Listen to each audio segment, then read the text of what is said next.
இலங்கையினுடைய முன்னாள் ஜனாதிபதி ரணில் விக்ரமசிங்க அவர்கள் இலங்கை கோட்டை நீதவான் நீதிமன்றத்தில் முன்னிலையாகியிருக்கிறார்.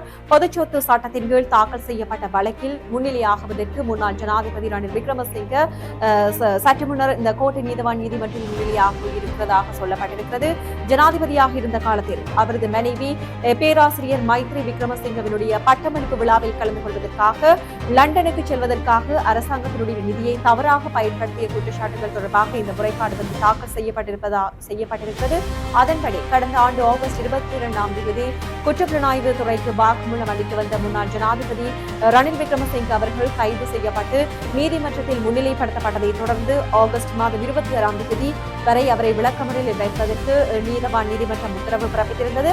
இதன்படி முன்னாள் ஜனாதிபதி தொடர்பாக சமர்ப்பிக்கப்பட்ட மருத்துவ அறிக்கைகளை பரிசீலித்த கோட்டை நீதவான் நிபுலி லங்காபுர் அவர்கள் அவரை தலா 5 மில்லியன் ரூபாய் மதிப்புள்ள 3 சரீர பிணைகளில் செல்வதற்கு உத்தரவு பிறப்பித்திருந்தார். இதன்படி தற்போது முன்னாள் ஜனாதிபதி ரணில் விக்ரமசிங்கவுக்கு எதிராக வழக்கு இன்றைய தினம் விசாரணைக்கு எடுத்துக் கொள்ளப்பட உள்ளதாக சொல்லப்பட்டிருக்கிறது.